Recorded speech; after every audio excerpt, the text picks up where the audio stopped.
दोस्तों, क्या आपको पता है कि पैसा एक ऐसा शब्द है जिसे सुनते ही हर किसी के मन में अलग अलग ख्वाहिशें, सपने और डर जाग उठते हैं। हर कोई ज्यादा पैसा कमाना चाहता है, लेकिन बहुत कम लोग हैं जो इसे समझदारी से संभाल पाते हैं। क्या आपने कभी सोचा है कि कुछ लोग करोड़ों कमाकर भी दिवालिया हो जाते हैं, जबकि कुछ लोग मामूली सी आमदनी में भी सुकून से जी लेते हैं? इस फर्क की जड़ सिर्फ इनकम में नहीं, बल्कि सोच और व्यवहार में छिपी होती है। आज हम बात करेंगे लेखक मॉर्गन हाउसेल की चर्चित किताब द साइकोलॉजी ऑफ मनी के बारे में।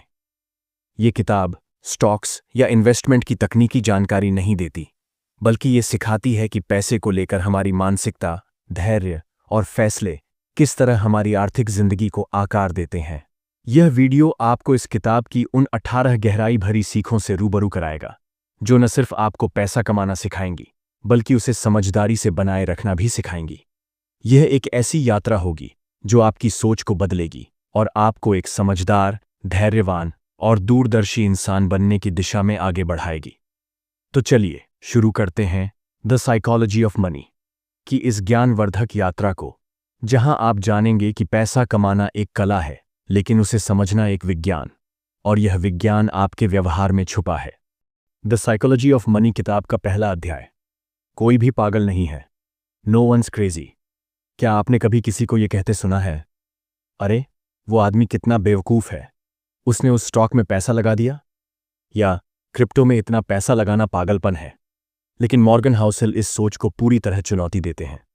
उनका कहना है कि कोई भी फाइनेंशियल फैसले बिना वजह नहीं लेता। हर इंसान अपनी सोच और निर्णय अपने अनुभवों की बुनियाद पर बनाता है। यानी किसी को देखकर यह कहना कि वो पागल है, ये सही नहीं, बल्कि उसका नजरिया सिर्फ आपसे अलग है। हर इंसान जिस दौर में बड़ा होता है, जिन परिस्थितियों से गुजरता है, वही उसकी फाइनेंशियल सोच को आकार देती है। उदाहरण के लिए, जो लोग 1970 के दशक में पले बढ़े, जब महंगाई अपने चरम पर थी, वो आज भी फिक्स डिपॉजिट को सबसे सेफ निवेश मानते हैं। वहीं जिन लोगों ने 1990 के बाद तेजी से बढ़ती इकोनॉमी और टेक बूम देखा है, वे शेयर मार्केट और स्टार्टअप्स को पैसा बढ़ाने का सबसे बेहतरीन तरीका मानते हैं। कोई भी अपनी जगह गलत नहीं है, उन्होंने वही सीखा है जो उनके अनुभवों ने उन्हें सिखाया।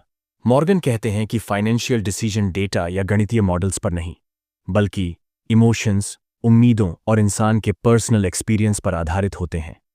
कोई शेयर मार्केट से डरता है क्योंकि उसने अपने पिता को 2008 के क्रैश में सब कुछ खोते देखा है। कोई दूसरा उसी स्टॉक में निवेश करता है क्योंकि उसने 2020 में उसमें 2 गुना पैसा कमाया था। यही वजह है कि पैसों को लेकर कोई एक सही तरीका नहीं होता। हर किसी की अपनी फाइनेंशियल कहानी होती है। इस अध्याय का सबसे बड़ा संदेश यही है कि हमें दूसरों को उनके पैसों से जुड़े फैसलों के लिए जज नहीं करना चाहिए। हमें समझने की कोशिश करनी चाहिए कि उनकी सोच कहां से आ रही है। जब हम दूसरों के अनुभवों और परिस्थितियों को समझेंगे, तभी हम पैसे की असली साइकोलॉजी को समझ पाएंगे। अध्याय 2, किस्मत और जोखिम, लक एंड रिस्क। हम अक्सर सोचते हैं कि अगर कोई इंसान बहुत अमीर है तो उसने जरूर कुछ असाधारण किया होगा। शायद वो बहुत मेहनती था, बहुत स्मार्ट था, या फिर कोई खास स्ट्रैटेजी अपनाई होगी। लेकिन मॉर्गन हाउसेल इस सोच में एक अहम पहलू जोड़ते हैं, लक और रिस्क। उनका कहना है कि सफलता की कहानी जितनी मेहनत और काबिलियत की होती है, उतनी ही किस्मत और संयोग की भी होती है। और यही बात असफलता पर भी लागू होती है। कभी कभी लोग सब कुछ सही करते हैं, लेकिन फिर भी फेल हो जाते हैं, क्योंकि वे बस गलत वक्त पर गलत जगह थे। इस चैप्टर में एक बेहतरीन उदाहरण है बिल गेट्स का। गेट्स एक बेहद ब्रिलियंट इंसान हैं, लेकिन क्या आप जानते हैं कि वो अमेरिका के उन चंद स्कूलों में से एक में पढ़ते थे जहां 1968 में कंप्यूटर उपलब्ध था? उस समय पूरी दुनिया में शायद ही किसी स्कूल में कंप्यूटर होता। यानी अगर बिल गेट्स किसी और स्कूल में पढ़ रहे होते तो शायद माइक्रोसॉफ्ट की कहानी कभी लिखी ही नहीं जाती। इसका मतलब यह नहीं कि उनकी मेहनत बेकार थी, बल्कि ये समझना जरूरी है कि किस्मत और मौके का मेल भी उतना ही जरूरी होता है। दूसरी तरफ रिस्क भी उतना ही महत्वपूर्ण है। हाउसेल कहते हैं, आपको यह नहीं देखना चाहिए कि कोई कितना सफल हुआ है, बल्कि यह भी देखना चाहिए कि उसके रास्ते में कितने रिस्क थे और वो कैसे बचा। उदाहरण के तौर पर, बहुत से लोग 2008 के क्रैश में पूरी तरह बर्बाद हो गए, जबकि कुछ वही लोग उसी मार्केट में करोड़पति बन गए। फर्क सिर्फ इतना था कि कुछ लोगों की किस्मत ठीक थी और कुछ बस गलत समय पर निवेश में फंस गए। इस अध्याय का सबसे बड़ा सबक यह है कि जब हम दूसरों की सफलता या असफलता को आंकें तो सिर्फ उनके निर्णय नहीं बल्कि उनके हालात और संयोगों को भी समझें। हम सभी एक जैसे खेल में नहीं हैं। हर किसी का मैदान अलग है, समय अलग है और मौके भी अलग अलग होते हैं। अध्याय 3, कब काफी होता है? Never enough. इस दुनिया में सबसे खतरनाक चीजों में से एक है और ज्यादा की अंतहीन चाह। मॉर्गन होसेल इस अध्याय में बताते हैं कि जब हम यह नहीं जानते कि हमारे लिए काफी कब है तो हम खुद को एक ऐसी दौड़ में झोंक देते हैं जिसमें कोई मंजिल नहीं होती, बस लालच, तनाव और अंत में पछतावा होता है। इस चैप्टर की शुरुआत होती है एक दिलचस्प और चौंकाने वाली कहानी से, राज राजारात्नम और बर्नी मैडॉफ जैसे अरबपति लोगों की, जिनके पास पहले से ही सब कुछ था, पैसा, पावर, स्टेटस। फिर भी उन्होंने और ज्यादा के लिए ऐसे गलत रास्ते अपनाए कि आखिरकार जेल की सलाखों के पीछे पहुंच गए। क्यों? क्योंकि उनके लिए काफी कभी काफी नहीं था। हाउसेल कहते हैं कि जीवन में सफलता तब टिकाऊ बनती है जब हम जानते हैं कि हमें कहाँ रुकना है। पैसा कमाना जरूरी है, लेकिन अगर हम उसकी कोई सीमा तय नहीं करते तो हम खुद को ऐसे फैसले लेते हुए पाएंगे जो हमें सब कुछ खोने की कगार पर ले जा सकते हैं। यह एक मानसिकता का खेल है। आप करोड़पति हो सकते हैं और फिर भी अंदर से गरीब महसूस कर सकते हैं अगर आपको ये न पता हो कि आपकी लक्ष्मण रेखा कहाँ है। इस अध्याय में यह भी बताया गया है कि दूसरों से तुलना करना इस कभी पर्याप्त नहीं की भावना को और बढ़ा देता है। कोई बेहतर कार्य चला रहा है, कोई बेहतर घर में रह रहा है, कोई क्रिप्टो से डबल रिटर्न बना रहा है। इन सबको देखकर हमें लगता है कि हमारे पास कम है, लेकिन सच्चाई यह है कि किसी और की दौड़ में भागकर आप कभी जीत नहीं सकते। इसलिए असली समझदारी यह है कि हम अपने लिए काफी की परिभाषा तय करें।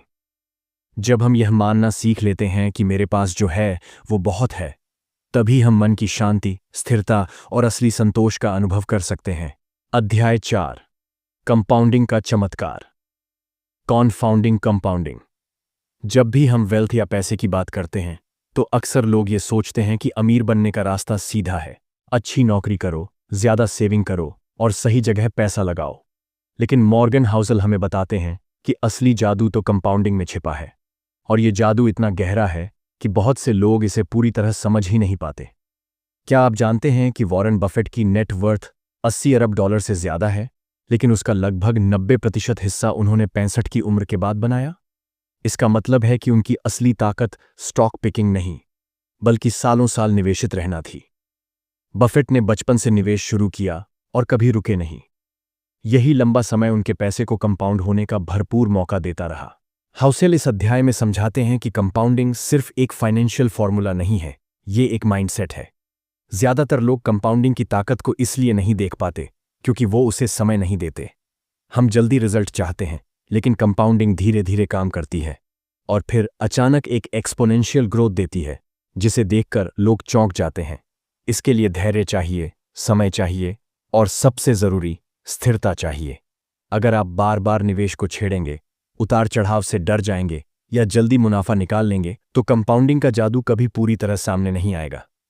कंपाउंडिंग तब असर करती है जब आप बिना घबराए लगातार लंबे समय तक टिके रहते हैं। इस अध्याय में एक गहरा सबक ये है कि औसत प्रदर्शन प्लस लंबा समय शेषस असाधारण परिणाम। यानी आपको निवेश में सबसे स्मार्ट होने की जरूरत नहीं है, बस आपको लगातार बने रहना है। जो लोग लगातार निवेश करते हैं वो उन लोगों से आगे निकल जाते हैं जो शुरू में तेज भागे लेकिन टिक नहीं पाए। अध्याय 5, अमीर बनना बनाम अमीर बने रहना।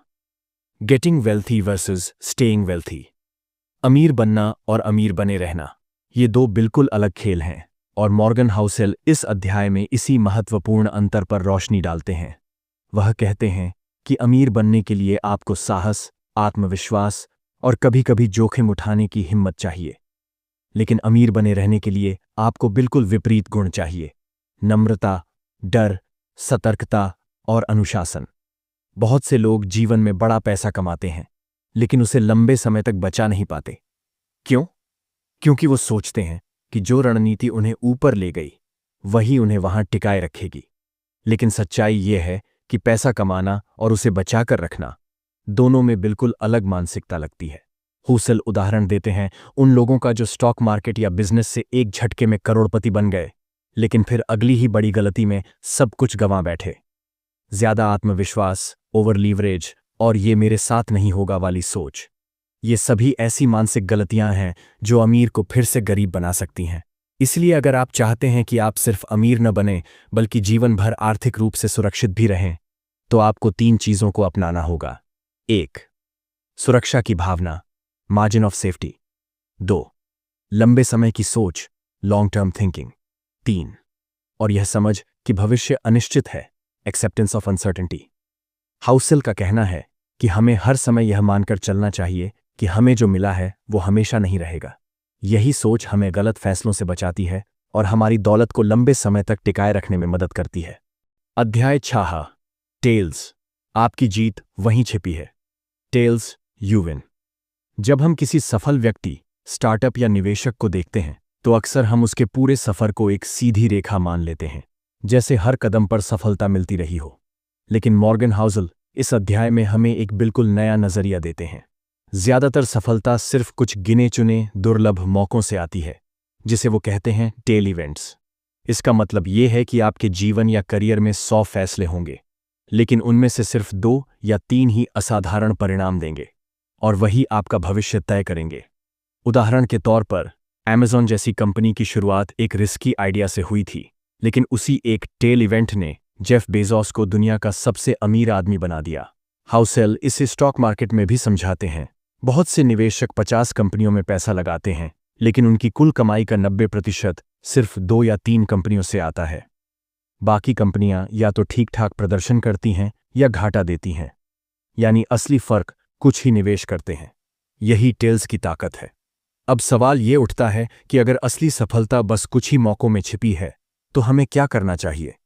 हाउसेल का जवाब है, धैर्य रखें और लगातार खेल में बने रहें। जब आप लंबा टिके रहते हैं तभी आपके पास इन दुर्लभ टेल इवेंट्स से मिलने का मौका होता है।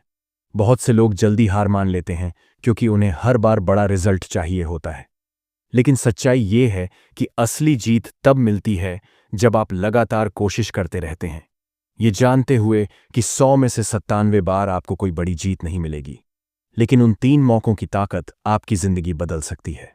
अध्याय 7, असली दौलत, आपकी आजादी। Freedom, Morgan Housel. इस अध्याय में हमें एक ऐसी परिभाषा से परिचित कराते हैं जो पैसों की दुनिया को बिल्कुल नए ढंग से समझाती है। वे कहते हैं, असली दौलत का मतलब है अपना समय खुद तय करने की आजादी, यानी आप कब, कहां और किसके साथ काम करें, ये निर्णय आप खुद लें। ये ही असली अमीरी है। बहुत से लोग पैसे को सिर्फ गाड़ियों, बड़े घरों और महंगे ब्रांड्स से जोड़कर देखते हैं, लेकिन हाउसल बताते हैं कि अगर आपके पास करोड़ों हैं लेकिन आप हर दिन मजबूरी में किसी और के कहे अनुसार जीते हैं, तो आप सच में अमीर नहीं हैं। दूसरी तरफ, अगर आप अपने दिन का ज्यादातर हिस्सा अपने हिसाब से जी सकते हैं, चाहे वो साधारण ही क्यों ना हो, तो आप बेहद समृद्ध हैं।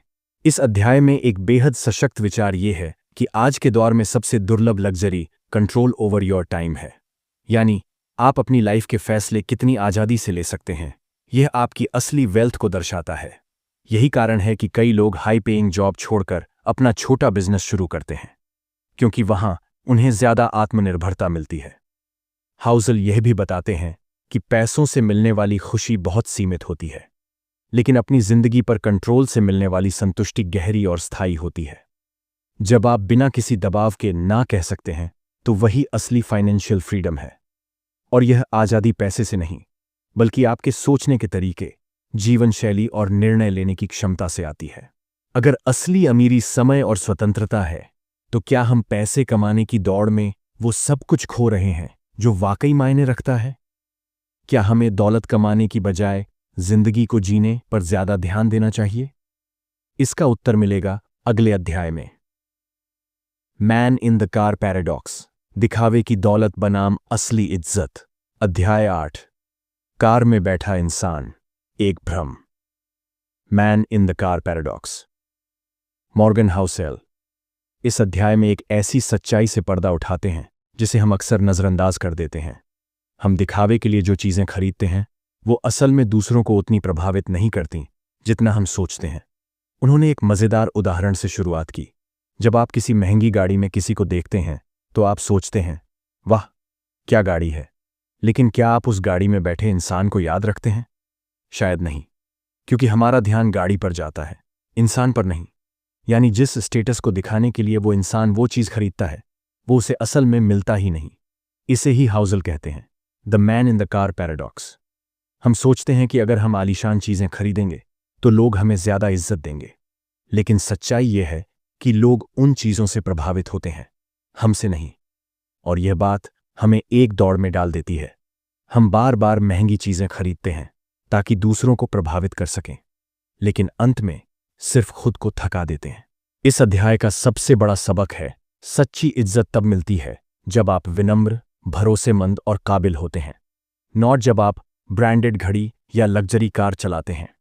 मॉर्गन हाउसेल हमें समझाते हैं कि दिखावे से स्टेटस नहीं आता, बल्कि असली स्टेटस तब आता है जब लोग आपको उस इंसान के रूप में देखें जिसके जैसा वे खुद बनना चाहते हैं। और इसके लिए ज़रूरी नहीं कि आप सबसे अमीर दिखें, ज़रूरी है कि आप सबसे समझदार, शांत और ज़मीन से जुड़े हुए इंसान नजर आएं। अध्याय 9, असली दौलत वह है जो दिखती नहीं है। Wealth is what you don't see. इस अध्याय में मॉर्गन हाउसेल हमें एक बहुत महत्वपूर्ण विचार से परिचित कराते हैं, असली दौलत वह है जो आपने खर्च नहीं की। यह साधारण सा वाक्य एक गहरी सच्चाई छुपाए हुए है जिसे समझना हमारे लिए बेहद ज़रूरी है। हम अक्सर दूसरों की संपत्ति को देखकर यह सोचते हैं कि वो लोग अमीर हैं, चमचमाती कारें, महंगे कपड़े, आलीशान घर। लेकिन हाउसेल का कहना है कि असली दौलत तो वो है जो आपने खर्च नहीं की। वे हमें यह समझाते हैं कि अमीर बनने का मतलब सिर्फ दिखावा नहीं, बल्कि पैसे को बचाना और उस पर समझदारी से नियंत्रण रखना है। हाउसेल का कहना है कि ज़्यादातर लोग जो दिखावा करते हैं वो सिर्फ उसी पैसों का उपयोग करते हैं जिन्हें उन्होंने खर्च किया है। लेकिन असल में किसी व्यक्ति की दौलत वह होती है जो वह खर्च नहीं करता, जो वह बचाता है, जो वह निवेश करता है और जो वह भविष्य के लिए रखता है। हमारे समाज में पैसा खर्च करने को सफल होने की निशानी माना जाता है, लेकिन असल में यही सबसे बड़ा भ्रम है। सच तो यह है कि वह व्यक्ति जो कम खर्च करता है लेकिन बचत और निवेश में स्मार्ट है, असल में ज्यादा संपत्ति का मालिक होता है। हाउसेल ये भी बताते हैं कि बहुत से लोग दिखावे के लिए चीजें खरीदते हैं, लेकिन फिर भी अंत में उनके पास कुछ खास नहीं बचता। इसलिए जो लोग अपनी दौलत को दिखाने के बजाय उसे सुरक्षित रखते हैं और इसे भविष्य के लिए बढ़ाते हैं, वो असल में सबसे अमीर होते हैं। असली संपत्ति वह नहीं है जो आपके पास दिखती है, बल्कि वह है जो आपके पास अभी नहीं है, जो आपने खर्च नहीं किया और जो आपने भविष्य के लिए सुरक्षित किया। अध्याय 10, सेव मनी। पैसे बचाना क्यों महत्वपूर्ण है? मॉर्गन हाउसेल इस अध्याय में एक साधारण लेकिन बेहद महत्वपूर्ण विचार पर जोर देते हैं। पैसे बचाना एक कला है। हाँ, पैसे कमाना और निवेश करना जरूरी है, लेकिन सबसे महत्वपूर्ण बात यह है कि आप कितना बचाते हैं। हाउसेल का कहना है कि पैसे बचाने की मानसिकता असल में जीवन में सफलता की कुंजी है और यह हमें वित्तीय स्वतंत्रता की ओर बढ़ने में मदद करती है। कई लोग सोचते हैं कि उन्हें सिर्फ ज्यादा पैसे कमाने की जरूरत है, लेकिन हकीकत में बचत वह ताकत है जो हमें कठिन परिस्थितियों से बाहर निकाल सकती है। चाहे आप कितने भी पैसे कमाते हों, अगर आप उन्हें सही तरीके से बचाने की आदत नहीं डालते तो यह एक बुरा चक्र बन सकता है। आप जितना कमाते हैं उतना खर्च करने की प्रवृत्ति स्वाभाविक है, लेकिन असली सफलता तब मिलती है जब आप खुद को खर्च करने से रोकते हैं और अधिक बचत करते हैं। हाउसेल ने उदाहरण दिया है कि पैसे बचाने के लिए न सिर्फ आपको ज्यादा कमाना जरूरी है, बल्कि यह भी जरूरी है कि आप अपने जीवन शैली के खर्च को कंट्रोल में रखें। साधारण जीवन जीने और पैसे बचाने से आप अपने भविष्य को सुरक्षित कर सकते हैं। इस अध्याय में हाउसेल यह भी बताते हैं कि लोग यह सोचते हैं कि उनके पास कभी भी पैसा बचाने का समय नहीं होगा, क्योंकि हर महीने के खर्चे बढ़ते जाते हैं। लेकिन असल में बचत पहले से ही आपके दिमाग में एक आदत होनी चाहिए। जब आप बचत को अपनी प्राथमिकता बनाएंगे तो आपकी आदतों में बदलाव आएगा और आप जल्दी ही वित्तीय सुरक्षा की ओर बढ़ेंगे। इसके अलावा हाउसेल ने यह भी बताया कि पैसे बचाना सिर्फ एक संख्यात्मक कार्य नहीं है, यह एक मानसिकता है। यह आपकी जीवन शैली, आपके फैसले और आपके दीर्घकालिक लक्ष्यों से जुड़ा हुआ है। बचत का असली मकसद यह नहीं होता कि आप कुछ महीनों या सालों के बाद बड़े सपने पूरे करने के लिए पैसे जमा करें। बल्कि यह होता है कि आप खुद को भविष्य की अनिश्चितताओं से सुरक्षित कर सकें। अध्याय 11। उचित, तर्क संगत, रीजनेबल, रैशनल। मॉर्गन हाउसेल इस अध्याय में एक बेहद दिलचस्प बात कहते हैं कि पैसे से जुड़े निर्णय हमें सिर्फ तर्क से नहीं, समझदारी से लेने चाहिए। अक्सर फाइनेंस की दुनिया में सलाह दी जाती है कि फैसले हमेशा रैशनल यानी पूरी तरह से तर्क संगत होने चाहिए, जैसे एक्सेल शीट्स, लॉजिक और डेटा के आधार पर निर्णय लेना। लेकिन मॉर्गन मानते हैं कि ऐसा करना हर बार व्यवहारिक नहीं होता, क्योंकि हम इंसान हैं, न कि रोबोट। हमारी भावनाएं, आदतें और परिस्थितियां भी फैसलों को प्रभावित करती हैं। इसलिए जरूरी है कि हम रीजनेबल यानी समझदारी भरे फैसले लें, जो हमारे लिए सही हों, भले ही वो दुनिया के हिसाब से परफेक्ट न लगें। वो एक शानदार उदाहरण देते हैं। शेयर बाजार में जोखिम उठाने वाले स्टॉक्स लंबे समय में अच्छा रिटर्न दे सकते हैं। ये फैसला आंकड़ों के लिहाज से तर्कसंगत है। लेकिन अगर उस जोखिम के कारण आपकी रातों की नींद उड़ जाए, मन हमेशा चिंता में डूबा रहे, तो यह फैसला आपकी जिंदगी को नुकसान पहुंचा सकता है। यानी जो निर्णय आपके दिमाग के लिए सही हो सकता है, वो आपके दिल और व्यवहार के लिए सही नहीं होता। इसीलिए हाउसेल कहते हैं कि पर्सनल फाइनेंस को पर्सनल इसीलिए कहा जाता है क्योंकि हर किसी की स्थिति, सोच, डर और प्राथमिकताएं अलग होती हैं। वो यह भी समझाते हैं कि अपने फैसले लेने में दूसरों की नकल नहीं करनी चाहिए। सिर्फ इसलिए कि कोई और व्यक्ति क्रिप्टो में निवेश कर रहा है और लाखों कमा रहा है, इसका यह मतलब नहीं कि वही रणनीति आपके लिए भी काम करेगी। आपके पास जो ज्ञान, अनुभव, जोखिम सहने की क्षमता और लक्ष्य हैं, उन्हीं को ध्यान में रखकर फैसला लेना ही समझदारी है। हाउसेल की बातों से यह साफ है कि फाइनेंशियल सफलता की कुंजी सबसे स्मार्ट रणनीति अपनाने में नहीं, बल्कि सबसे टिकाऊ रणनीति अपनाने में है। वही निर्णय सही होते हैं जिन्हें आप बिना घबराए, लगातार और लंबे समय तक निभा सकें। और यह तभी होगा जब वो निर्णय तर्क के साथ साथ आपकी भावनात्मक वास्तविकता से भी मेल खाएं। अध्याय 12। आश्चर्य, सरप्राइज, मॉर्गन हाउसेल इस अध्याय में एक बेहद जरूरी लेकिन अक्सर अनदेखी की जाने वाली बात करते हैं कि जब हम भविष्य की योजना बनाते हैं तो हम मानते हैं कि आने वाला समय अतीत की तरह ही होगा। लेकिन असलियत यह है कि भविष्य हमेशा हमें चौंकाता है। इसका मतलब यह नहीं कि अतीत हमें कुछ नहीं सिखाता, बल्कि इसका मतलब यह है कि भविष्य में होने वाली सबसे बड़ी घटनाएं वो होती हैं जिनकी हमने कभी कल्पना भी नहीं की होती। हाउसेल उदाहरण देते हैं, जैसे 9/12 का हमला, 2008 की वित्तीय मंदी या फिर कोविड-19 जैसी वैश्विक महामारी। इन घटनाओं ने पूरी दुनिया की दिशा ही बदल दी और इनका जिक्र शायद किसी भी फाइनेंशियल मॉडल में पहले से नहीं था। फिर भी ये हमारे जीवन और आर्थिक निर्णयों पर सबसे ज्यादा प्रभाव डालने वाली घटनाएं बनी। इसलिए भविष्य की अनिश्चितता को स्वीकार करना और उसके लिए तैयार रहना एक बुद्धिमान निवेशक की पहचान है। इस अध्याय में हाउसेल ये भी बताते हैं कि बहुत से लोग अतीत के आंकड़ों को देखकर भविष्य की रणनीति बनाते हैं, लेकिन आंकड़े हमेशा उस समय की परिस्थितियों में बने होते हैं जो अब मौजूद नहीं है। यानी हम पुराने नक्शे से नए रास्ते तलाशने की कोशिश करते हैं, जबकि असली बुद्धिमानी यह है कि हम भविष्य में आने वाले सरप्राइजेस को लेकर लचीले रहें और अपनी रणनीतियों को समय के अनुसार ढालते रहें।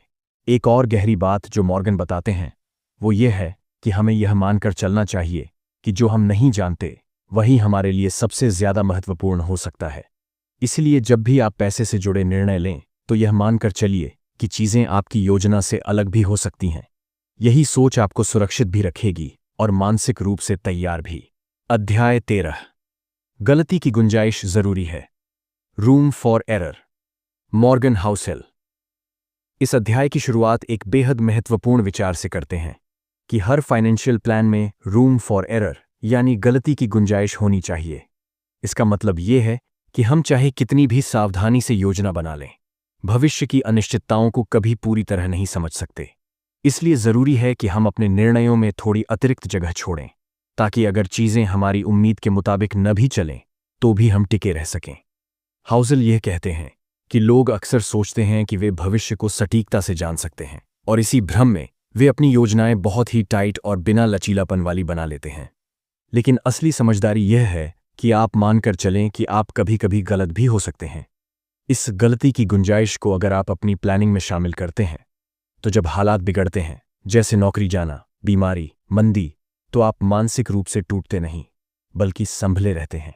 उदाहरण के लिए, अगर आप किसी रिटायरमेंट प्लान के लिए पैसा बचा रहे हैं तो यह मानकर चलिए कि भविष्य में महंगाई, मेडिकल खर्च या बाजार की गिरावट हो सकती है।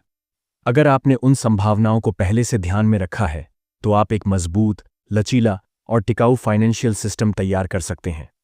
हाउसल इस बात पर भी जोर देते हैं कि गलती की गुंजाइश रखना कोई डरपोक सोच नहीं, बल्कि यह एक चतुर और दूरदर्शी निवेशक की पहचान है।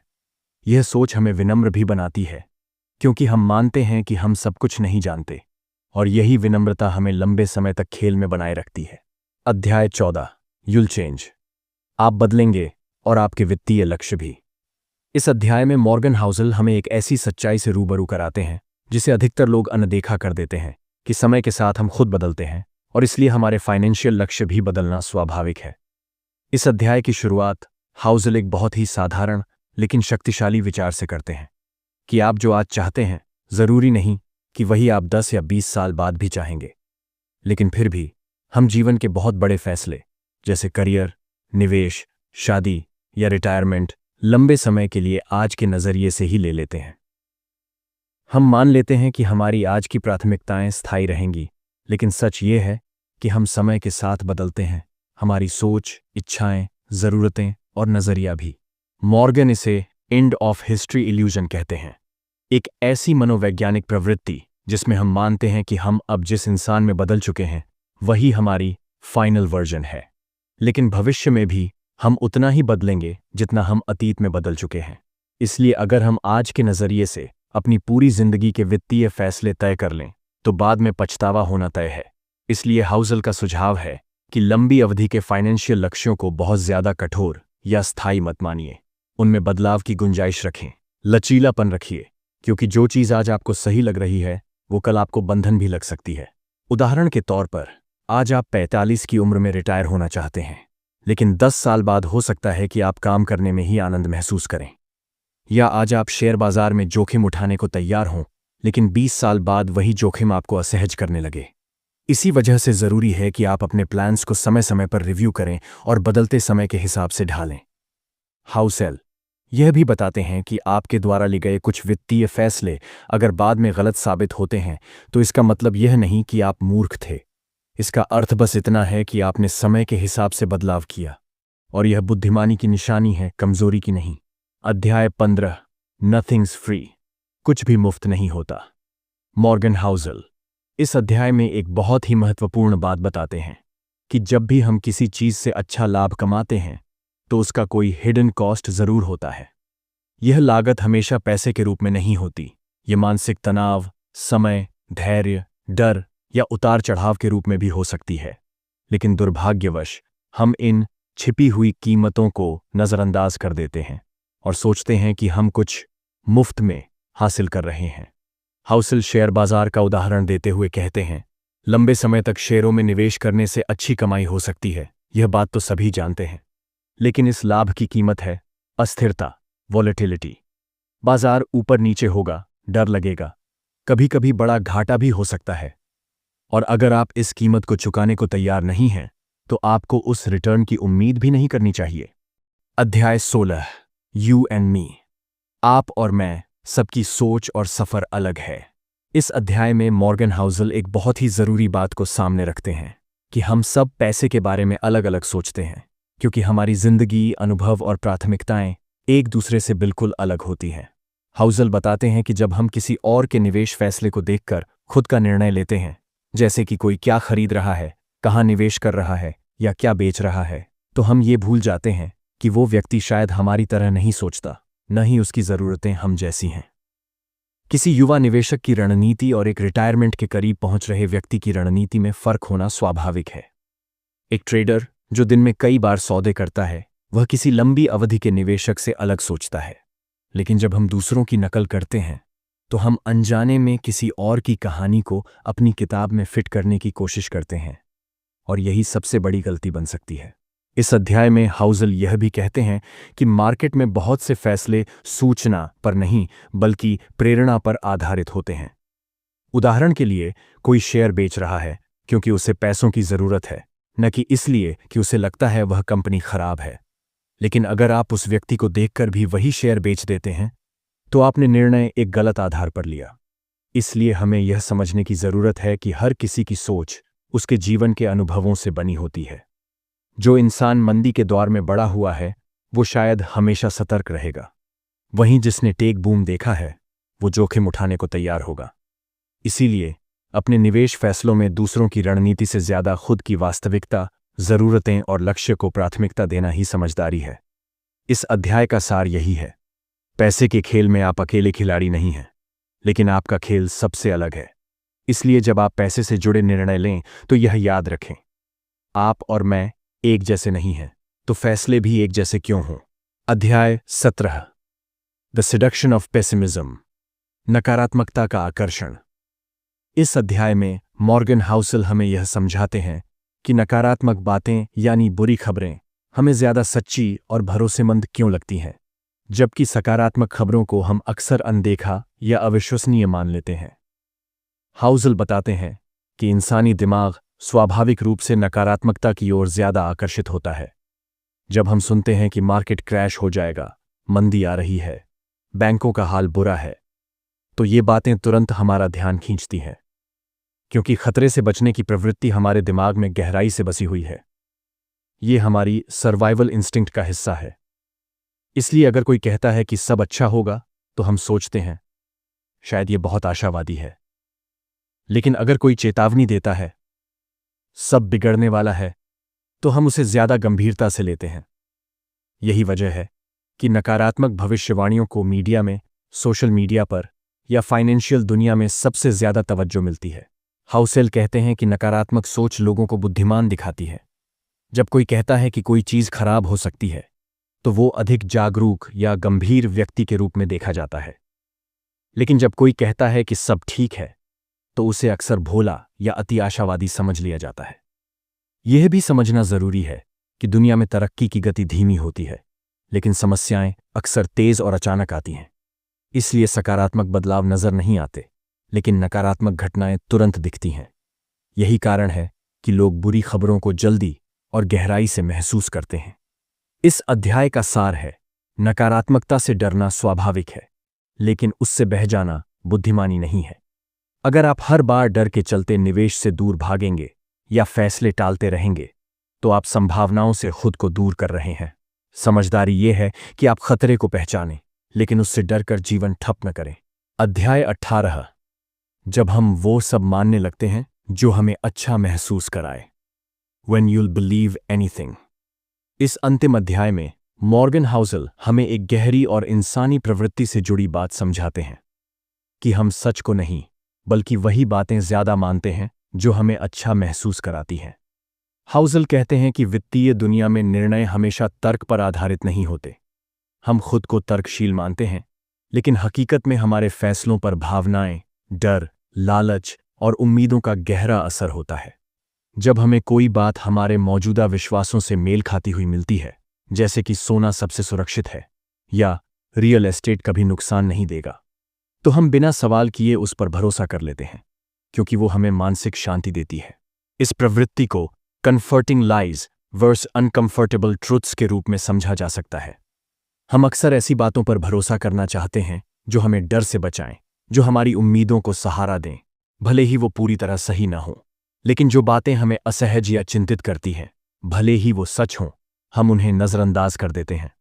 उदाहरण के लिए, कोई निवेशक किसी खास स्टॉक में पैसा लगाता है क्योंकि उसने सुना है कि वो लॉन्ग टर्म में डबल हो जाएगा, जबकि असल में उसकी कंपनियों की फाइनेंशियल स्थिति बहुत खराब है। लेकिन चूंकि यह बात उसे उम्मीद देती है, वो सच्चाई को अनदेखा कर देता है। हाउसेल यह भी कहते हैं कि यह मानवीय कमजोरी नहीं, बल्कि मनोविज्ञान है, और जब तक हम इस प्रवृत्ति को समझते नहीं, हम अपने ही बनाए हुए भ्रम में फंसे रहते हैं। सही सोच ये है कि हम अपने विश्वासों को समय समय पर जांचें, उन्हें कठोर सच्चाई की कसौटी पर परखें और यह स्वीकार करना सीखें कि हर अच्छा लगने वाला विचार सही नहीं होता।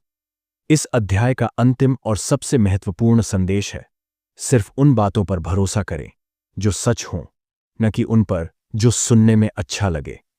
आपकी वित्तीय स्वतंत्रता और सफलता इसी समझ पर निर्भर करती है।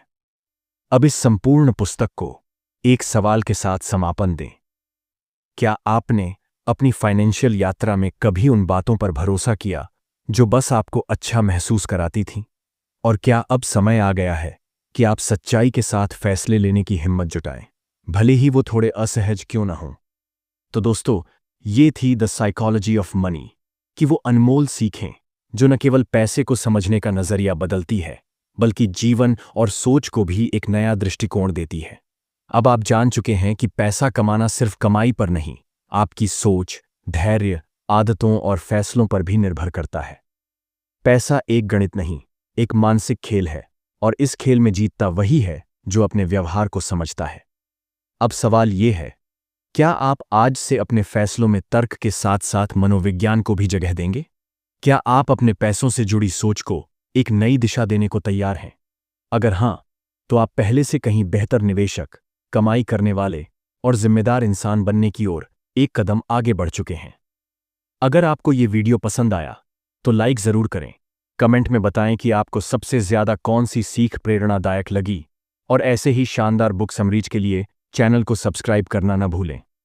आपका एक शेयर किसी और की फाइनेंशियल जिंदगी बदल सकता है, तो इसे जरूर अपने दोस्तों और परिवार के साथ शेयर करें। याद रखिए, सही सोच, सही दिशा और सही ज्ञान, यही है असली संपत्ति। मिलते हैं अगले वीडियो में एक नई किताब, एक नई सोच और कुछ दमदार सीखों के साथ। तब तक के लिए सीखते रहिए, सोचते रहिए और बढ़ते रहिए। जय हिंद।